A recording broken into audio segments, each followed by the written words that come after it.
Bonjour et bienvenue. Vous écoutez l'épisode 63 de Quinoa, le podcast qui sème les graines d'une vie plus saine.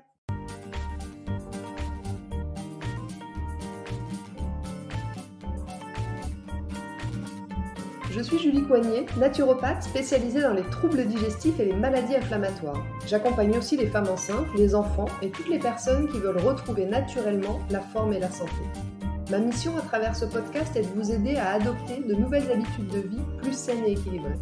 Chaque semaine, le jeudi, je vous propose de parler bien-être, forme et santé naturelle de façon simple et positive pour vous aider à reprendre votre santé en main. Dans ce 63e épisode de Quinoa, nous allons parler d'une technique de soins naturels chère à la naturopathie et récemment malmenée dans les médias, les bains dérivatifs. Alors de quoi s'agit-il ? Comment profiter des bienfaits des bains dérivatifs et comment les mettre en pratique ? Je vous explique tout ça dans cet épisode. Mais avant d'entrer dans le vif du sujet, j'aimerais, comme chaque semaine, remercier sincèrement celles et ceux qui prennent quelques minutes de leur temps pour me laisser 5 étoiles et un petit commentaire sur iTunes. J'ai vraiment besoin de votre soutien pour poursuivre le podcast. Alors c'est rapide pour vous si vous écoutez déjà sur iTunes, mais sachez que c'est aussi possible si vous écoutez Quinoa sur une autre plateforme. Il vous suffit juste d'aller sur votre ordinateur, d'ouvrir iTunes, de chercher Quinoa le podcast, puis de laisser 5 étoiles et un petit commentaire. C'est pas très long pour vous et ça permet à mon podcast, à votre podcast, de perdurer, de gagner en visibilité et de voyager toujours plus loin. Un merci tout particulier cette semaine à Sophie Ben qui dit « Un des meilleurs podcasts, simple et efficace, de très bons conseils et pédagogues, à écouter en illimité, continuez comme ça. » Merci beaucoup Sophie Ben, votre commentaire me remplit de joie. Allez, sur ces belles paroles, c'est parti pour l'épisode du jour. Avant toute chose, vu le sujet dont on va parler, j'en profite pour faire une rapide mise à jour suite au scandale qui a éclos il y a peu, je ne sais pas si vous en avez entendu parler, autour de la naturopathe Irène Grosjean et justement des bains dérivatifs. Cette naturopathe est parfois un peu extrême dans ses propos, il faut le reconnaître. Néanmoins, je reste persuadée de l'utilité et de l'efficacité des bains dérivatifs et je pense surtout qu'il faut éviter de faire des amalgames en mettant tous les naturopathes dans le même panier.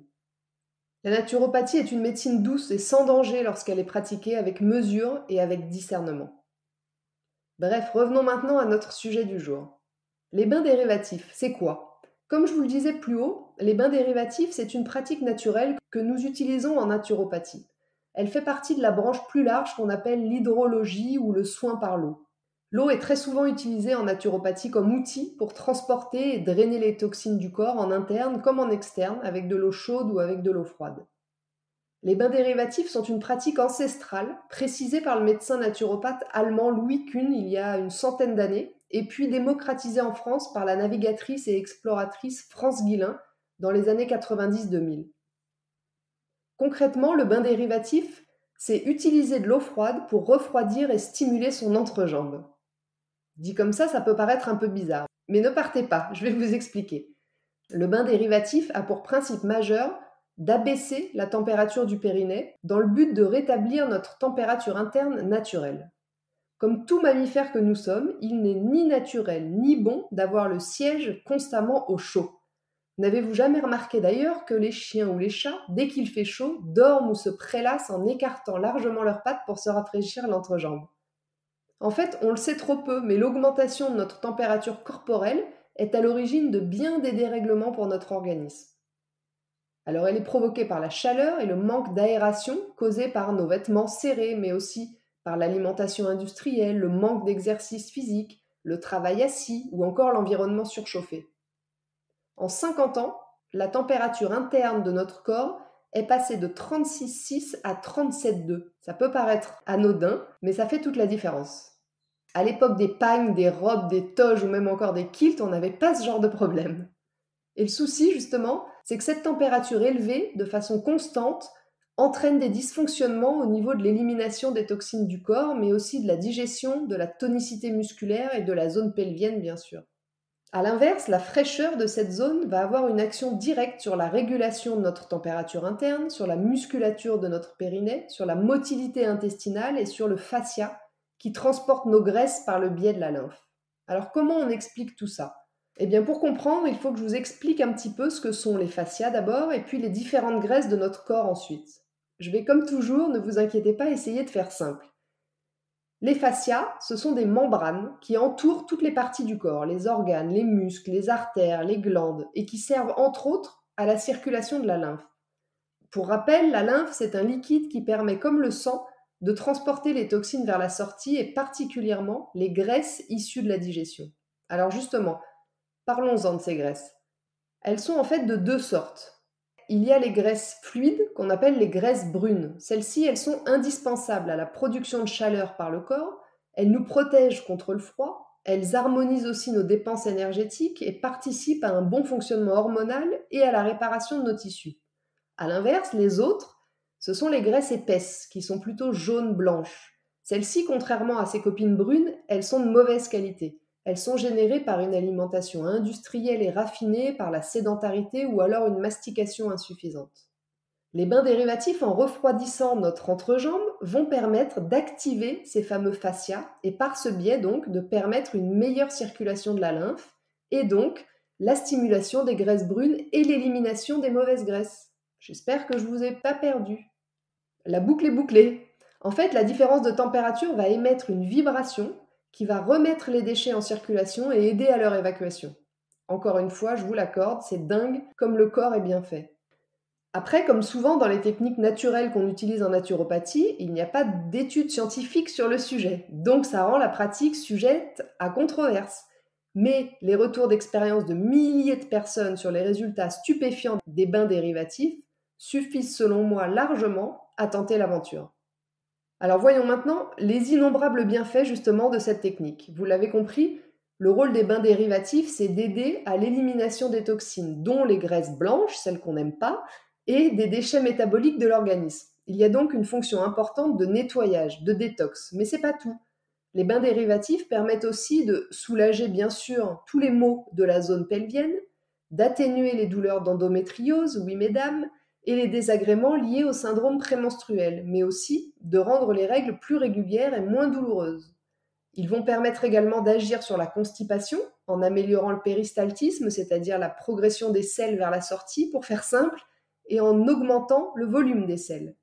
Les bains dérivatifs ont aussi une action anti-inflammatoire. Ils participent à l'harmonisation de la silhouette et à la perte de poids en éliminant les mauvaises graisses. Ils améliorent la résistance au froid en régulant notre température interne. Ils aident encore à améliorer la circulation sanguine et lymphatique, donc ils vont soulager les jambes lourdes par exemple. Et puis ils vont aussi avoir une action sur l'apaisement du système nerveux et donc permettre un sommeil plus serein. Cette liste pourrait encore être très très longue. Elle est bien sûr non exhaustive puisque les bains dérivatifs contribuent aussi à améliorer les problèmes d'incontinence, à drainer l'acide lactique des sportifs, à réguler la transpiration, l'appétit, le poids, à apaiser les maux de tête, à faire baisser la fièvre. Bref, on ne va pas y passer la journée, mais je crois que vous avez compris l'idée. Les bains dérivatifs ont d'innombrables bienfaits. Donc je pense qu'il serait vraiment dommage de ne pas tester. Après, chacun réagit différemment aux bains dérivatifs, mais la plupart du temps, en quelques jours, vous vous sentez déjà mieux. Certains de mes consultants m'ont dit avoir retrouvé plus de vitalité, d'autres dormi plus sereinement, d'autres encore avoir amélioré leur transit ou leur circulation sanguine, ou encore se sentir plus calme. Attention, comme toute technique de soins naturels, elle n'est pas non plus miraculeuse et elle doit évidemment s'inscrire dans le cadre d'une hygiène de vie globale équilibrée. Maintenant, si je vous ai ne serait-ce qu'un petit peu convaincu d'essayer, voici comment faire en pratique. En réalité, si on revient à l'origine de la pratique, on devrait plutôt parler de friction dérivative que de bain, puisque le siège, le popotin, n'est absolument pas immergé dans l'eau, à l'inverse du bain de siège. Il y a 3 manières de procéder. Premièrement, la technique ancestrale, celle dont parle d'ailleurs Irène Grosjean, la naturopathe, dans sa vidéo polémique, qui préconise la réalisation des bains dérivatifs avec friction des organes génitaux. Cette méthode est celle qui se base sur les textes originaux de M. Kuhn à l'origine des bains. Il semblerait que depuis, de nombreuses études montrent que la friction des parties génitales n'est plus nécessaire, en tous les cas pas indispensable pour profiter de tous les bienfaits de la pratique. Deuxièmement, il y a donc la technique ancestrale adaptée aux évolutions et découvertes modernes qui consiste à refroidir et à frictionner l'entrejambe avec de l'eau froide pour, vous l'avez compris, activer et stimuler nos fascias et relancer la circulation lymphatique. Cette technique se fait idéalement dans un bidet ou une cuvette avec un gant. Vous placerez votre entrejambe au-dessus du bidet rempli d'eau froide et avec le gant, vous amènerez de l'eau sur les plis de laine du haut vers le bas, d'un côté puis de l'autre, en appuyant légèrement et en effectuant des frictions très douces pendant environ 10 minutes. Le meilleur moment pour pratiquer le bain dérivatif, c'est le matin à jeun, puis vous attendrez environ 30 minutes pour manger. L'eau doit donc être fraîche, pas glacée, mais fraîche. Et vous devez par contre avoir chaud partout ailleurs. Il ne suffit pas de ne pas avoir froid sur le reste du corps, il faut vraiment avoir chaud pour que la différence de température se sente. N'hésitez donc pas à mettre une veste en laine, un bonnet au moment du bain dérivatif. C'est vraiment une condition fondamentale du bon fonctionnement de la technique. Concernant les enfants et les bébés, c'est tout à fait possible de leur faire profiter des bienfaits du bain dérivatif, mais on adapte la pratique à leur âge évidemment. Pour les enfants de moins de 7 ans, on ne fera que 5 minutes et sans friction, juste en apportant l'eau fraîche sur les plis de laine avec un gant mouillé. Et pour les bébés, idem, mais seulement quelques secondes. Et enfin, la troisième technique simplifiée mais tout aussi efficace, c'est celle des poches de gel. Si vous n'avez pas le temps ou que vous trouvez que la technique de la bassine n'est pas très pratique, vous pouvez utiliser des poches de gel. Les poches de gel sont des poches de la taille d'une serviette hygiénique classique que vous mettez au congélateur 1 heure à peu près avant son utilisation. Ensuite, vous la glissez dans votre culotte ou dans votre caleçon. Oui, messieurs, c'est aussi valable pour vous. Vous la garderez au minimum 1 heure par jour, ce qui équivaut à 10 minutes de bain dérivatif traditionnel et jusqu'à 3 heures max. Dans cette utilisation de poche de gel, il va manquer le côté friction, diront les puristes. Mais selon l'experte France Guillain, ce qui nous manque le plus, c'est pas la friction, mais bien la fraîcheur au niveau du périnée. Pour finir, j'attire votre attention sur le fait qu'il y a quand même quelques contre-indications à connaître avant de se lancer dans les bains dérivatifs. Évitez si vous êtes déjà très fatigué ou affaibli. C'est comme pour la cure de détox, on préférera se revitaliser avant d'éliminer. Sinon, votre corps n'aura de toute manière pas assez d'énergie pour dériver les toxines vers la sortie. Évitez aussi si vous venez de subir une intervention chirurgicale. Laissez passer 6 mois à 1 an pour vous en remettre avant toute chose. Si vous avez des problèmes cardiovasculaires, vous éviterez également au premier trimestre de votre grossesse, pendant vos règles et après un repas pour ne pas gêner la digestion qui a plutôt besoin de chaleur que de froid. Personnellement, j'ai découvert les bains dérivatifs pendant ma formation de naturopathie et pour être tout à fait honnête avec vous, j'ai pas tout de suite été très attirée par l'histoire. Je suis plutôt frileuse, alors l'idée de me refroidir me rebutait un peu. Et puis, j'y ai repensé quand j'ai appris que j'avais une maladie inflammatoire chronique de l'intestin il y a maintenant quelques années. Je cherchais toutes les techniques naturelles qui pourraient m'aider à gérer cette pathologie, et c'est là que les bains dérivatifs ont refait surface dans ma tête. Alors je me suis procuré les poches de gel que recommande France Guillain, et j'ai commencé à les utiliser au quotidien à raison de 2 heures par jour. Les résultats ont été stupéfiants. Alors bien sûr, j'ai mis en place tellement d'autres choses que mon bien-être et le fait de vivre sans médication avec ma pathologie n'est pas dû qu'à ça. Mais ça y contribue, c'est certain. Après un usage quotidien, j'utilise maintenant les poches de gel plus occasionnellement dans les périodes critiques de surcharge mentale ou alimentaire, et au moins 1 voire 2 fois par semaine en prévention. C'est aussi cette pratique qui m'a aidée à être moins frileuse et qui m'a donné envie de pratiquer plus régulièrement les douches froides ou les baignades en rivière. Quel que soit votre avis sur la question après l'écoute de cet épisode, le fait est que toutes les personnes que j'ai pu accompagner et qui ont découvert les bains dérivatifs en ont tiré des bénéfices. Quoi qu'il arrive, l'effet est toujours terriblement efficace contre le stress et pour donner une impression de fraîcheur, de bien-être et de vitalité. Les effets thérapeutiques viennent en plus. Et c'est pourquoi je vous encourage vivement à essayer. N'hésitez pas à revenir vers moi, à me tenir au courant si vous tentez l'expérience. J'adorerais avoir vos retours. Voilà, sur ce, l'épisode 63 de Quinoa touche à sa fin. Je vous remercie de l'avoir écouté jusqu'ici, j'espère qu'il vous a plu et qu'il vous aura permis de mieux comprendre les tenants et les aboutissants des bains dérivatifs et peut-être même l'envie d'essayer. Si vous pensez que ce sujet peut intéresser certains de vos amis, n'hésitez pas à leur transférer ou à le partager sur vos réseaux sociaux. Et puis si vous n'avez pas pu prendre de notes, vous retrouverez le contenu de ce podcast retranscrit par écrit sur mon site juliecoignet.com. Je vous invite également à vous abonner à ma newsletter pour ne rater aucun épisode du podcast, mais aussi pour suivre mon actualité et profiter de conseils exclusifs chaque semaine directement dans votre boîte mail. La semaine prochaine, dans l'épisode 64 de Quinoa, nous allons parler d'épigénétique, ou plus simplement, pour ceux qui ne connaissent pas le terme, du processus qui permet de moduler l'expression de nos gènes.